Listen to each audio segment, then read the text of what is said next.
أعوذ بالله من الشيطان الرجيم بسم الله الرحمن الرحيم إن الصفا والمروة من شعائر الله فمن حج البيت أو اعتمر فلا جناح عليه أن يطوف بهما ومن تطوع خيرا فإن الله شاكر عليم صدق الله العظيم.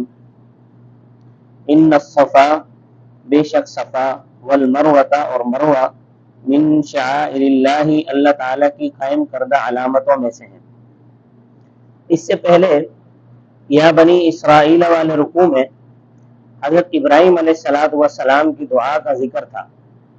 اس میں فرمایا تھا وَأَرِنَا مَنَاسِكَنَا وَتُبْ عَلَيْنَا إِنَّكَ أَنْتَ التَّوَّابُ الرَّحِيمُ کہ پروردگار ہمیں حج و عمرے کے افعال کرنے کی تعلیم فرما. اسی بارے میں ذکر آتا ہے ان الصفا والمروہ من شعائر اللہ. شعائر یہ شعیرتن کی جمع ہے. شعیرتن کے معنی ہے علامت اور نشانی. بہت ساری چیزیں ہیں جو شعائر اللہ میں داخل ہیں. حضرت شاہ ولی اللہ رحمۃ اللہ علیہ فرماتے ہیں کہ شعائر اللہ میں سب سے پہلے نمبر پر قرآن کریم ہے، دوسرے نمبر پر حضرت صلی اللہ علیہ وسلم کی ذات گرامی ہے، تیسرے نمبر پر کعبۃ اللہ ہے، چوتھے نمبر پر نماز ہے. یہ اسلام کی بڑی بڑی نشانیاں ہیں. صفا بھی شعائر اللہ ہے اور مروہ بھی شعائر اللہ ہے. آگے 17 پارے میں سورہ حج کے اندر قربانی کے جانور کو بھی شعائر اللہ کہا گیا ہے. حاجی لوگ جن جانوروں کی قربانی کرتے ہیں احرام کے بعد ان جانوروں کے گلے میں پٹا ڈال دیتے ہیں، تو یہ علامت ہوتی تھی کہ یہ جانور حاجی کا جانور ہے. اگر حاجی قضاء حاجت کے لیے یا کسی اور کام کے لیے کہیں ادھر ادھر چلا جاتا تھا یا جانور کہیں ادھر ادھر چلا جاتا تھا تو اس پٹے کی وجہ سے اس کی لوگ بے حرمتی نہیں کرتے تھے، وہ سمجھ جاتے تھے کہ یہ حاجی کا جانور ہے اور شعائر اللہ ہے. صفا و مروہ یہ چھوٹی چھوٹی پہاڑیاں تھیں. اب حکومت نے ان کو تراش کر برابر کر دیا ہے. صفا کا کچھ حصہ تو ہے مگر مروہ کی بس نشانی رہ گئی ہے. تو زمانے جاہلیت میں کچھ لوگ ایسے بھی تھے کہ جو عمرہ کرتے تھے تو صفا و مروہ کی صحیح کرنے کو گناہ سمجھتے تھے، یہ صفا و مروہ کی صحیح نہیں کرتے تھے. تو اللہ تعالیٰ نے ان کی اصلاح فرمائی، فرمایا ان الصفا بے شک صفا کی پہاڑی والمروہ اور مروہ کی پہاڑی من شعائر اللہ، یہ دونوں اللہ تعالیٰ نے علامتیں مقرر فرمائی ہیں، یعنی یہ دونوں اللہ تعالیٰ کی مقرر کردہ علامتوں میں سے ہیں. فمن حج البیت پس جس نے بیت اللہ کا حج کیا، او اعتمر یا عمرہ کیا، فلا جناح علیہ پس اس پر کوئی گناہ نہیں ہے کہ وہ صفا و مروہ کے درمیان چکر لگائے. جناح کا لفظی معنی ہوتا ہے گناہ. شرعی اصطلاح میں تو اس نے فرمایا کہ فلا جناح علیہ یعنی اس میں کوئی گناہ نہیں، یہ صفا و مروہ کی صحیح کرنے میں کوئی گناہ نہیں. تو مطلب کیا ہے؟ اس کا ثواب ہے. اگلا لفظ حج کا لفظی معنی ہے قصد و ارادہ کرنا. شرعی اصطلاح میں خاص حالت، خاص مہینوں اور خاص دنوں میں قصد کرنا خاص جگہ کا.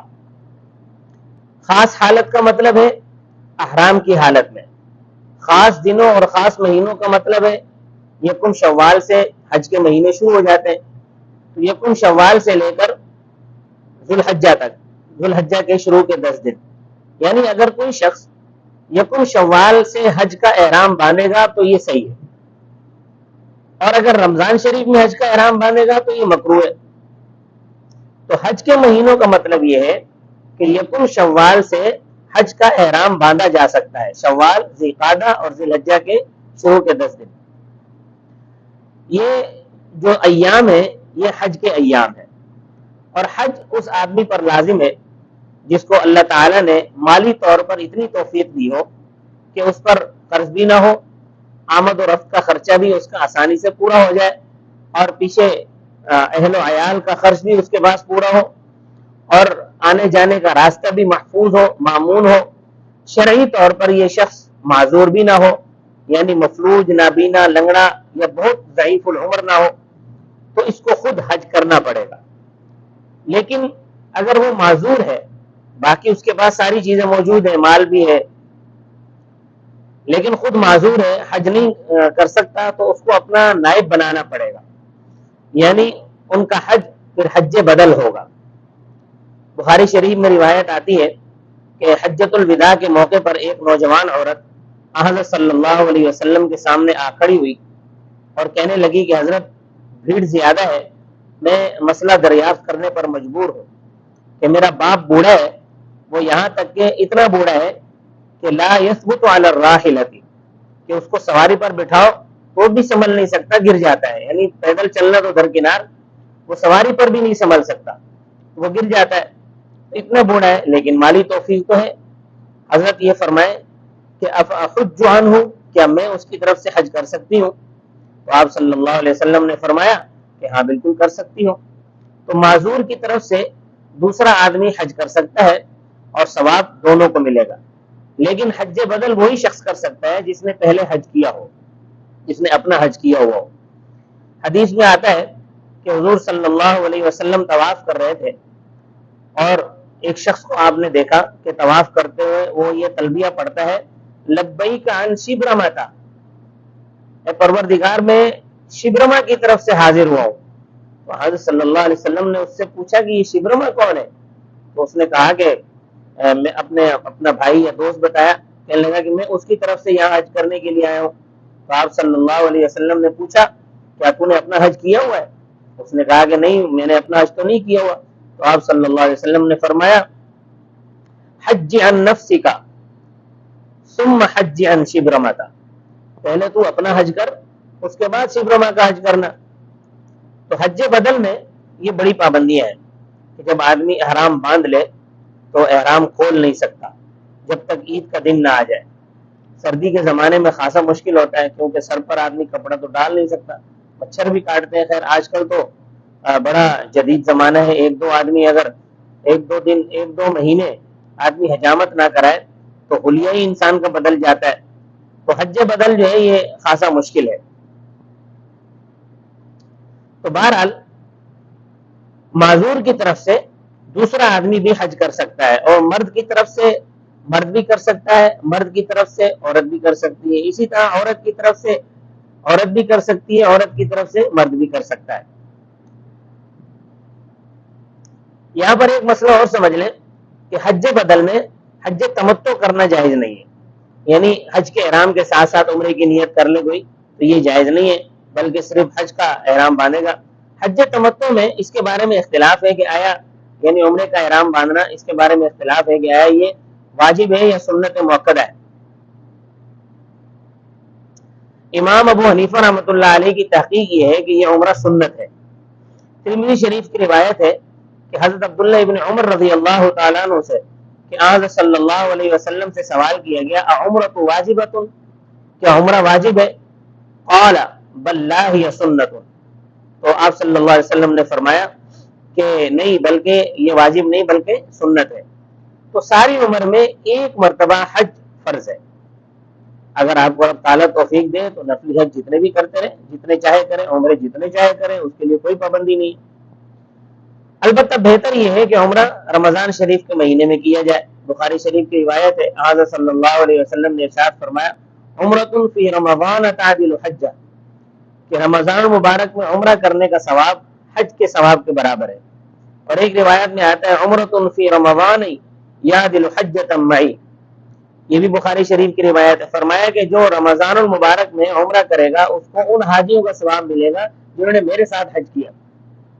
یہ فضیلت کی بات ہے، ورنہ عمرہ سارا سال کر سکتا ہے سوائے 5 دنوں کے۔ وہ 5 دن کون سے؟ ان 5 دنوں میں عمرہ مکروہ ہے، 9 ذی الحجہ، 10 ذی الحجہ، 11 ذی الحجہ، 12 ذی الحجہ اور 13 ذی الحجہ، ان 5 دنوں میں عمرہ مکروہ ہے۔ اور کراہت کی وجہ یہ ہے کہ چونکہ یہ حج کے دن ہے اور حج عمرے سے زیادہ بڑی عبادت ہے، تو یہ تو بے عقل آدمی ہوگا کہ جو بڑی عبادت کو چھوڑ کر چھوٹی عبادت کرنے لگ جائے گا، کیونکہ حج کا مقام تو بہت بڑا ہے، چاہے وہ حج نفلی ہی کیوں نہ ہو، اس کا بڑا مقام ہے۔ تو اللہ تبارک و تعالی نے فرمایا ان الصفا، بے شک صفا والمروہ اور مروہ من شعائر اللہ، اللہ تعالیٰ کی قائم کردہ علامتوں میں سے ہیں۔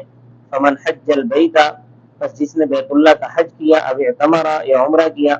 عمرے کا معنی ہوتا ہے زیارت کرنا، کعبۃ اللہ کی زیارت کرنا شریعت کے بتائے ہوئے طریقوں کے مطابق، شریعت کے بتائے ہوئے افعال کے ساتھ ہو۔ فلا جناح علیہ، تو اس پر کوئی حرج نہیں ہے، ان یطوف بہما، یہ کہ چکر لگائے صفا و مروہ کے درمیان۔ یہ ان لوگوں کی اصلاح ہوئی کہ جو عمرے میں صفا و مروہ کی صحیح کو گناہ سمجھتے تھے۔ ومن تطوع خیرا، اور جس نے دل کھول کر نیکی کی، فإن اللہ شاکر علیم، بے شک اللہ تعالی قدردان ہے، علیم جانتا ہے۔ اللہ تبارک و تعالی مجھے اور آپ کو حج کی سعادت نصیب فرمائے اور بار بار ہمیں اپنے در پر حاضر ہونے کی توفیق عطا فرمائے۔ وآخر دعوانا ان الحمد للہ رب العالمین۔